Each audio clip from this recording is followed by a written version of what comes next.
মানে আজকে সূর্যোদয় আওয়ামী লীগের কাছে নিশ্চয়ই ঈদের চাঁদ ওঠার মতো মনে হয়েছে। আজ তাদের কাছে ঈদের মানে ঈদ বললো কম বলে, ঈদ আসলে সেই অর্থে কি কোনো আনন্দের।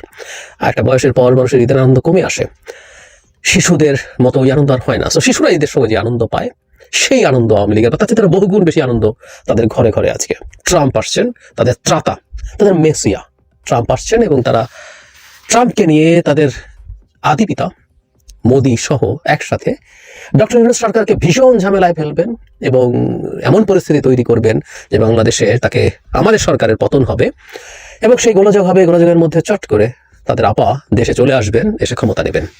ভিডিওটা আপনি যখন দেখছেন তখন বাংলাদেশে 20 জানুয়ারি, আমেরিকায় তখনও 19 জানুয়ারি চলছে। কিন্তু অল্প কিছু সময় পরই এখানে 20 জানুয়ারি হবে এবং আর কিছু ঘন্টা পর ট্রাম্প আনুষ্ঠানিকভাবে আমেরিকার প্রেসিডেন্ট হতে যাচ্ছেন। মানে আজকে সূর্যোদয় আওয়ামী লীগের কাছে নিশ্চয়ই ঈদের চাঁদ ওঠার মতো মনে হয়েছে। আজ তাদের কাছে ঈদের মানে ঈদ বললো কম বলে, ঈদ আসলে সেই অর্থে কি কোনো আনন্দের। একটা বয়সের পর মানুষের ঈদের আনন্দ কমে আসে, শিশুদের মতো ওই আনন্দ আর হয় না। তো শিশুরা ঈদের সময় যে আনন্দ পায় সেই আনন্দ আওয়ামী লীগের, তার চেয়ে বহুগুণ বেশি আনন্দ তাদের ঘরে ঘরে। আজকে ট্রাম্প আসছেন, তাদের ত্রাতা, তাদের মেসিয়া ট্রাম্প আসছেন এবং তারা ট্রাম্পকে নিয়ে তাদের আদি পিতা মোদি সহ একসাথে ডক্টর ইউনূস সরকারকে ভীষণ ঝামেলায় ফেলবেন এবং এমন পরিস্থিতি তৈরি করবেন যে বাংলাদেশে তাকে আমাদের সরকারের পতন হবে এবং সেই গোলযোগ হবে। গোলযোগের মধ্যে চট করে তাদের আপা দেশে চলে আসবেন, এসে ক্ষমতা নেবেন। নানা রকম স্পেকুলেশন, এতটুকু না হলেও অ্যাটলিস্ট ডক্টর ইউনূসের পতন হবে এবং ভবিষ্যতে যে সরকার নির্বাচিত হবে, যদি নির্বাচন হয় তাহলে সেই সরকারও টিকে থাকতে পারবে না, কারণ ট্রাম্প মোদিকে একেবারে একটা ব্ল্যাঙ্ক চেক দিয়ে দেবে বাংলাদেশে যা ইচ্ছা তাই করার জন্য। অনেকেই ভাবছেন, আবার কেউ কেউ ভাবছেন পরিস্থিতি এতটাই ঘোলাটে করা যাবে ভারতের পক্ষে কোনো একজন সেনানায়ক বাংলাদেশে সামরিক অভ্যুত্থান ঘটিয়ে দেবেন এবং ক্ষমতা দখল করবেন, ভারতের পারপাস সার্ভ করবেন।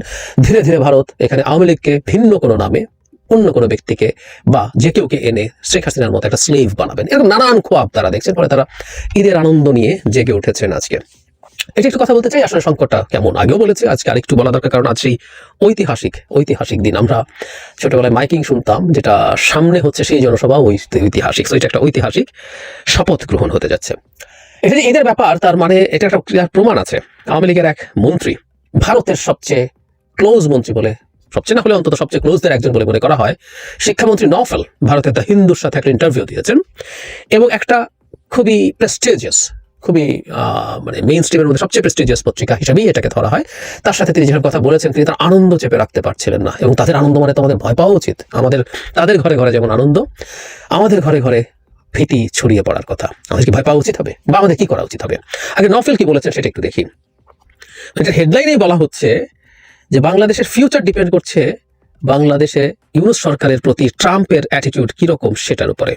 এখানে মানে ওনার মূল যে যুক্তি, ইন্টারেস্টিংলি ডক্টর ইউনূস হিলারি ক্লিন্টনের ক্যাম্পেইনে ফান্ডিং করেছেন, সেটা নিয়ে ডক্টর ইউনূসের এই স্টেপটা নিয়ে ট্রাম্পের খুবই বিরক্তি আছে, এরকম কথাবার্তা বলা হচ্ছে। ইনফ্যাক্ট ট্রাম্প যখন নির্বাচিত হয়েছিলেন তখন মানে ভারতের প্রায় সব মিডিয়া এই খবরটাকে ফলাও করে ঘটা করে করেছেন। মানে এখানে যেটা বলা হয় যে আমি খুঁজতে গিয়ে পেলাম, সেখানে হচ্ছে যে 2016 সালে তিনি ফান্ড করেছিলেন এবং ডক্টর ইউনূস তখন খুবই টাফ কথা বলেছেন।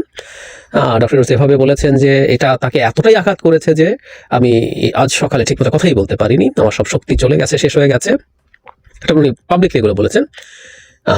তারপরে বলা হচ্ছে যে প্রচুর এটাকে উনি অন্ধকারের সাথে তুলনা করেছেন, এর মধ্যে কালো মেঘে ঢেকে গেছে, এগুলো থেকে বেরিয়ে আসতে হবে, এগুলো বলেছেন।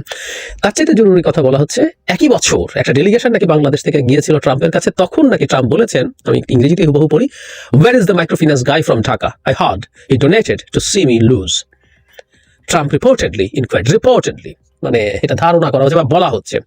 এরকম একটা আনভেরিফাইড জিনিস নিয়ে ভারতের মেইন স্ট্রিমের সব মিডিয়া বলেছে এই যে সে কিন্তু আগে থেকেই ক্ষেপে আছে। ইনফ্যাক্ট যেন নওফেলও ঠিক সেই জিনিসটাই বলছেন যে এই যে ফান্ডিং করেছেন, ডক্টর ইউনূস ফান্ডিং করতেই পারেন, মানে ডোনেট করা কারো নির্বাচনী ফান্ডে, এটা খুবই খুবই প্রচলিত ব্যাপার, লুকোছাপার কিছু এগুলো প্রকাশ্যই হয়। ডক্টর ইউনূসের সাথে ওই পরিবারের মানে যারা ক্লিন্টন এবং তার ওয়াইফের দীর্ঘকালীন ব্যক্তিগত সম্পর্ক আছে, সো তার ইলেকট্রাল ফান্ডে উনি টাকা দেবেন, এটা কোনো ক্রাইমের কিছু না। কিন্তু এটা বলছে যে সেই রকম, এবং নওফেল যোগ করছেন যে ডোনাল্ড ট্রাম্পের ফার্স্ট টার্মকে এক্লিপস মানে অমাবস্যার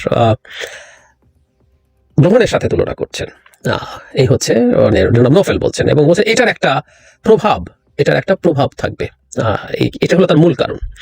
আরো দু একটা কথা উনি এখানে বলেছেন, যেটা এবং মূল যে আর্গুমেন্ট, সেই আর্গুমেন্টের উপরে ভিত্তি করে তারা কাজ করে সেই জায়গায় আসছে। এখানে তিনি বলছেন শেখ হাসিনা নাকি পদত্যাগ করতে চেয়েছিলেন শিরিন শারমিন চৌধুরীর কাছে, কিন্তু সেটা পেরে ওঠেন নাই, সেটা বলা হয়েছে। ওনারা পদত্যাগ এর ব্যাপারে সামরিক বাহিনী নাকি নামিয়েছিলেন শেখ হাসিনা পদত্যাগ করবেন, এটা জেনে দেশে আইন শৃঙ্খলার অবস্থা খুবই খারাপ হয়ে যেতে পারে, সেটা ঠেকানোর জন্য, মানে ওনাকে গুলি করে ক্ষমতায় রাখার জন্য না, এসব মানবিক কারণে তিনি নাকি সেনাবাহিনী করেছেন। এসব উল্টোপাল্টা ফালতু কথা আছে। কিন্তু যেটা জরুরি, আওয়ামী লীগ যে ন্যারেটিভটা মাঠে আনার চেষ্টা করার কথা ছিল সেটা উনি এনেছেন। সেটা হলো বাংলাদেশ যেন কোনোভাবেই আর এক্সট্রিমিস্টদের, ইসলামিক এক্সট্রিমিস্টদের ঘাঁটি না হয়ে ওঠে। কথাটা এইভাবে বলা হচ্ছে, home for Islamic extremist like Syria and Iraq, এটা একদম খুব ক্লিয়ারলি বলছেন। তারপরে বলছেন এখানে এক্সট্রিমিস্ট গ্রুপ যারা যারা আছে, হিজবুত তাহরির আছে, জামায়াতে ইসলামী আছে, গত কয়েক মাসে তারা অনেক বেশি পাওয়ারফুল হয়ে উঠেছে এবং 11 জানুয়ারি হিজবুত তাহরির এখানে একটা ইসলামিক স্টেট তৈরি করার কথা বলেছে এবং বলা হচ্ছে ওদের এত পাওয়ার, এখানে তাদের এতই ক্ষমতা আছে, এই অঞ্চল শুধু না পুরো ইন্টারন্যাশনাল সিস্টেমকে তারা প্রভাবিত করার ক্ষমতা রাখে, মানে বাংলাদেশের হিজবুত তাহরিরের এত ক্ষমতা আছে। কতটা এক্সাজারেশন নিশ্চয়ই আমরা বুঝতে পারি, কিন্তু যে বললাম তাদের বয়ানটা, তারা কি লাইনে কথা বলবে এবং তাদের মূল ব্যাংক তারা কিসে করছে সেটা আমরা দেখতে পাচ্ছি স্পষ্টভাবেই। তারা 20 তারিখের জন্য অপেক্ষা করছিল, সেটা তারা গ্লোবালিও এখন মার্কেট করার চেষ্টা করছে এবং এই বক্তব্যগুলোর মাধ্যমে দুটো উদ্দেশ্য তারা পূরণ করতে চায়। একটা হচ্ছে তাদের বিরোধীদের মনে কিছুটা ভীতি সঞ্চার করা, এটা খুব বেশি হবে বলে আমি মনে করি, আমি আসবো সেই জায়গায় আসলে কতটুকু রিস্ক আছে। আরেকটা হচ্ছে তারা তাদের লোকজনের মনে খুব সাহস তৈরি করতে চায়। এখন প্রশ্ন হচ্ছে যে আসলে পরিস্থিতিটা কেমন হবে। ট্রাম্পের শপথ গ্রহণ অনুষ্ঠান নিয়ে আমরা নিশ্চয়ই খেয়াল করেছি, যেখানে ট্রাম্প সারা পৃথিবীর কর্তৃত্ববাদীদেরকে মোটামুটি দাওয়াত দিয়েছেন। শি জিনপিং দাওয়াত পেয়েছেন, ইটালি জর্জিয়া মেলানি পেয়েছেন, হাঙ্গেরি ভিক্টর অরবান পেয়েছেন, মানে বেছে বেছে মোটামুটি কর্তৃত্ববাদী লোকজনকে উনি দাওয়াত দিচ্ছেন এবং তার সো কল্ড বন্ধু মোদি দাওয়াত পাননি। আরো ফান আছে এটা নিয়ে। ভারতে এই প্রশ্ন আমেরিকান নতুন অ্যাম্বাসেডার আসছেন, ও তাকেও জিজ্ঞেস করা হয়েছিল, তিনি বলেছিলেন যে এই ভিড়ের মধ্যে তাকে দাওয়াত দেওয়ার দরকার ছিল না, এই ভিড়ের মধ্যে গিয়ে উনি কি করবেন, তার জন্য স্পেশাল। আমরা জানি যে ট্রাম্প খুব দ্রুতই সম্ভবত ভারতে আসছেন, অথবা মোদিকে ট্রাম্প আমেরিকায় দাওয়াত করছেন, দুটোর একটা। কিন্তু আমরা পাল্টা প্রশ্ন করতেই পারি, মানে ভিড়ের মধ্যে তাহলে শি জিনপিংকে ডেকে কি অপমান করা হচ্ছে? যাই হোক, ট্রাম্পের এই দাওয়াত পেলে মোদি বলতে যেতেন, আপনারা খেয়াল করবেন ট্রাম্পের সাথে মোদি মানে মোসাহেবের মতো হাসে, যতগুলো ছবি আপনি সার্চ করে খুঁজে পাবেন সবগুলোতে। আর উনি তো তাকে জড়িয়ে ধরেনি সবসময়, আর ট্রাম্পকে দেখলে উনি পাগলের মতো জড়িয়ে ধরতে যান এবং একেবারে হয় না যে মোসাহেব তার বসকে পেয়েছে, তার সামনে যা করে ঠিক তাই করে। তো মোদি পড়তে যেত এবং দৌড়ে চলে যেত, যদি শি জিনপিং কিন্তু যাবে না, অলরেডি জানিয়ে দিয়েছেন সম্ভবত। যাই হোক, তারপরও আমরা এটা সত্য কথা যে বাইডেনের সাথে মোদির সম্পর্কে যে ধরন ছিল, সেই ধরনে আমেরিকার ট্রাম্প আসার পর এটা পাল্টাবে, অনেক পাল্টে যাবে। নট নেসেসারিলি, আমেরিকার কতগুলো পলিসি আছে যেগুলো ভারতের স্বার্থের বিপরীতে যাবে। আমেরিকা তার নিজের দেশের লোকজনের এমপ্লয়মেন্ট ঠিক রাখার জন্য স্কিল মাইগ্রেশনের কতগুলো ভিসা বন্ধ গতবার করেছিল, আমি ভুল না করলে H1B এরকম সম্ভবত ভিসাটার নাম। প্রচুর ভারতীয় সাফার করেছিল সেই সময়। ট্রাম্প ডিডন্ট কেয়ার, কারণ তার নির্বাচনী প্রতিশ্রুতির মধ্যে ছিল সেই ধরনের সংরক্ষণবাদী স্টেপ নিয়ে তার আমেরিকানদের জন্য চাকরির নিশ্চয়তা রাখবে। ইভেন রিসেন্টলি আমরা খেয়াল করেছি অত্যন্ত অ্যাগ্রেসিভলি তিনি রিয়াক্ট করেছেন ব্রিক্সের নতুন একটা অল্টারনেটিভ মুদ্রা ব্যবস্থা তৈরি করার ক্ষেত্রে। একটা ব্রিক্স কারেন্সি নিয়ে অনেকদিন থেকে আলাপ হচ্ছে, আলাপ যখন আবার উঠেছে, ট্রাম্প খুবই ভায়োলেন্টলি রিয়াক্ট করেছেন। এখন ব্রিক্সের খুব গুরুত্বপূর্ণ সদস্য ইন্ডিয়া, তার এই ভায়োলেন্ট অ্যাটিটিউড থেকে ইন্ডিয়া অফ পাওয়ার আসলে কোনো কারণ নেই।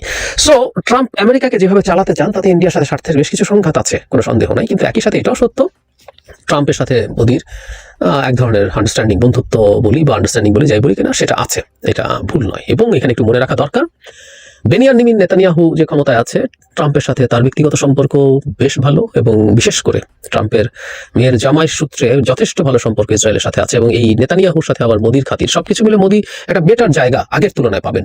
যদি এর মধ্যে আমেরিকার অনেকগুলো প্রতিষ্ঠান মোদি বিশেষ করে আদানির উপরে নানান রকম অ্যাটাক করেছে, এগুলোকে আমরা এইভাবে ধরতে পারি যে এগুলো সবগুলো বাইডেনের সময়কালের ঘটনা, এগুলো কমে আসতে পারে। সো তাদের আন্ডারস্ট্যান্ডিং একটু বেটার হতে পারে। এখন বাংলাদেশে আসলে আওয়ামী লীগের খুশি হওয়ার কি অনেক কারণ আছে। আমি আগেও বলেছি, আবারও বলি, সেটা হচ্ছে একেবারে কোনো প্রভাব পড়বে না। কেউ কেউ বলেন এটা ভুল, এটা ভুল, কারণ তারা বলতে চান যে আমেরিকার ওভারঅল ফরেন পলিসি একই থাকে। কিন্তু আই রিপিট, আমার আগের ভিডিওগুলোতে বলেছিলাম, সেটা হলো আমেরিকার ফরেন পলিসি একই থাকে, এই কথাটা ট্রাম্পের ক্ষেত্রে সত্য না। আপনারা যে কেউ তার প্রিভিয়াস টেনিওরটা দেখে দেবেন যে আমেরিকাকে উনি কতগুলো গ্লোবাল পজিশন থেকে সরিয়ে নিয়ে এসছেন, অনেকগুলো। এমনিতে তাদের কলামও লিখেছিলাম তখন। সো ট্রাম্পের নিজস্ব একটা চিন্তার জায়গা আছে। সুতরাং বাংলাদেশের ক্ষেত্রে ট্রাম্প আসলে মনোযোগী হয়ে উঠবেন যদি তিনি মনে করেন তার ওভারঅল পলিসি, বিশেষ করে চায়নার সাথে তার যে পলিসি, সেই ক্ষেত্রে বাংলাদেশ কোথাও যদি রোল প্লে করে, সেই ক্ষেত্রে বাংলাদেশ তার ব্যক্তিগত মনোযোগের জায়গায় থাকবে, আদারওয়াইজ আসলে থাকবে না। ডিফারেন্সটা যেটা হবে সেটা হচ্ছে ইন্ডিয়া এর মধ্যেও ঝামেলা করার চেষ্টা করেছে, কিন্তু আমরা কতগুলো ভিজিবল এবং নিশ্চয়ই কিছু ইনভিজিবল ব্যাপার ছিল যেখানে আমেরিকা চেষ্টা করেছে ইন্ডিয়াকে বাংলাদেশের ব্যাপারে কোয়ার্সিভ হওয়া থেকে ঠেকাতে, সরকারকে আমরেলার মতো ছাতার মতো তাকে একটা ছায়া দিতে। সেই চেষ্টা বাইডেন প্রশাসনের পক্ষে থেকে ছিল। এখন এটা যদি না থাকে সরকার একটু এক্সট্রা চাপ বোধ করবে, কোনো সন্দেহ নেই। এবং আমাদের প্রধান উপদেষ্টা কিছুদিন আগে জনাব নুরুল কবিরের সাথে যে ইন্টারভিউ, সেখানে উনি এটা স্বীকারও করেছেন যেটা হতে পারে। তবে হ্যাঁ, এগুলো এত সরল অঙ্ক না। আমরা ধরে নিলাম তাত্ত্বিকভাবে যে ট্রাম্প ক্ষেপে আছেন ডক্টর ইউনূস হিলারিকে টাকা দিয়েছিল কেন, এবং এই ধরনের মানে সূর্যগ্রহণ তখন হয়ে গেছে, এরকম কথাবার্তা কেন বলছেন। এবং ট্রাম্পের মতো একজন প্রায় উন্মাদ মানুষ, উন্মাদ কোট আনকোট, তারও একটা ঢং আছে, তারও বেশ কিছু মানুষ তার ন্যারেটিভের সাথে কানেক্টেড হয়। তো সেই ভদ্রলোক আসলে খুব ব্যক্তিগতভাবেও ক্ষুব্ধ হতে পারে এবং সেটার জন্য তার রাষ্ট্রীয়ভাবে পদক্ষেপের কথা চিন্তা করতেও পারে। কিন্তু ওই যে বললাম, বহু বছরের মধ্যে পার হয়েছে, নতুন নতুন ইকুয়েশনস তৈরি হয়েছে। ট্রাম্পের এবারকার প্রেক্ষাপট এবং তার সাথে তার টিমে যারা আছেন সবকিছু মিলে প্রেক্ষাপট অনেকটুকু পাল্টে যেতে পারে। এবং সবচেয়ে জরুরি কথা, আমাদের সরকার নিশ্চয়ই এইসব ঝুঁকি মাথায় রেখে সেই ইন্টারাকশনগুলো বাড়াচ্ছে, যেটা আমাদের প্রধান উপদেষ্টাও বলেছেন। আমি মনে করি যে যতটুকু প্রবলেম হওয়ার কথা বলে মনে করি, ততটুকু প্রবলেম আসলে হবে না। সরকার নিশ্চিতভাবেই পারবে ম্যানেজ করতে। এবং ডক্টর ইউনূস এখানে আমাদের সবচেয়ে বড় একটা সেফ গার্ড, কারণ গ্লোবালি এত জায়গায় এত রকম ভাবে এত মানুষের সাথে তার সম্পর্ক আছে, তার জন্য এটা ম্যানেজ করা খুব কঠিন নয়। এমনকি ট্রাম্প প্রশাসনের মধ্যেও অনেকে উনি খুঁজে পাবেন যারা ব্যক্তিগতভাবে ডক্টর ইউনূসের গুণমুগ্ধ। বটম লাইন, আওয়ামী লীগের ঈদের আনন্দ হচ্ছে হোক, তারা একটু আনন্দ নিয়ে বেঁচে টেঁচে থাকুক, একটু আশা দেখুক, কিন্তু ওদের অত আশার কিছু আসলে নেই। তবে আমাদের সরকারকে, এই সরকার এবং ভবিষ্যতের সরকারও যারা নির্বাচিত হয়ে আসবেন, সতর্ক থাকতে হবে এবং মনে রাখতে হবে যে ট্রাম্প তার গ্লোবাল পজিশন থেকে যতই সরে যাক না কেন, ট্রাম্পের বা আমেরিকার, আমরা এইভাবে যদি বলি, বাংলাদেশে তার Jio political and other interest আছে। এই জিনিসটা তার সামনে রিভিল্ড হতে হবে। এই লোক পাড় ব্যবসায়ী, সে যদি মনে করে যে এগুলো এখানে হবে, সুতরাং তখন সে তার স্বার্থে, তার রাষ্ট্রের স্বার্থে, তার ব্যক্তি স্বার্থে সে এখানে মনোযোগী হয়ে উঠবে। কেউ কেউ বলবেন যে আমরা স্বাধীন সার্বভৌম দেশ, ওই দেশ কি ভাবলো, সেই দেশ কি ভাবলো, সেটা নিয়ে আমরা মাথা কেন ঘামাবো। বহুবার বলেছি, আবারও বলি, আমার ইতিমধ্যে একটা আলাদা চ্যানেল ছিল, বলবো অনেকদিন ওখানে ভিডিও দেওয়া হচ্ছে না, জাহেজ টেক অন জিও পলিটিক্স, সেখানে এই কথাগুলো বলি অনেক বেশি। সেটা হলো গ্লোবাল সিস্টেম এভাবেই কাজ করে, ওয়ার্ল্ড অর্ডার এভাবেই কাজ করে। একটা নির্বাচিত সরকার হলে সে বেটার নেগোশিয়েট করতে পারে, সে বেটার প্রেশার কমব্যাট করতে পারে, কিন্তু দিনের শেষে